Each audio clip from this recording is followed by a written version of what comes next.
এবার কাঁচা মরিচের দাম বেড়ে ৩০০ টাকা ছাড়িয়েছে। বেড়েছে পেঁয়াজ, আলু, শসা, গাজর, টমেটোরও। তবে কমেছে মুরগি ও ডিমের দাম। এছাড়া বেশিরভাগ সবজি ও মাছের দাম অপরিবর্তিত রয়েছে। ঈদের ছুটি শেষ হলেও নিত্যপণ্যের বাজারগুলোতে এখনো ভালোভাবে বেচাকেনা শুরু হয়নি। বেশিরভাগ দোকানই বন্ধ রয়েছে। বিস্তারিত জানাচ্ছেন নাজিব ফরাইজি। বনানীর বাসিন্দা মবিন হোসেন স্থানীয় বাজারে কাঁচা মরিচের দাম প্রতি কেজি ৪০০ টাকা চাওয়ায় আর সেখান থেকে কিনেননি। কম দামের আশায় এসেছেন কারওয়ান বাজারে।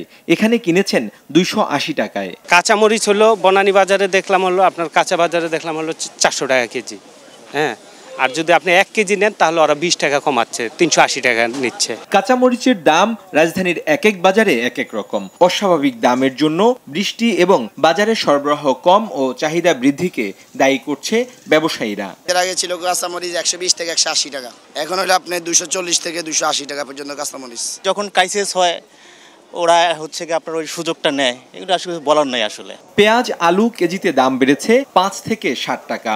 শসা, গাজর, টমেটোর দাম হয়েছে দ্বিগুণ। এর আগে শসা ছিল মাত্র ৭০ থেকে ৮০ টাকা কেজি, বর্তমানে শসা হলো ১৫০ থেকে ১৬০ টাকা কেজি। ডিমের দাম প্রতি ডজনে কমেছে ১০ টাকা আর মুরগির কেজিতে ১০ থেকে ৩০ টাকা।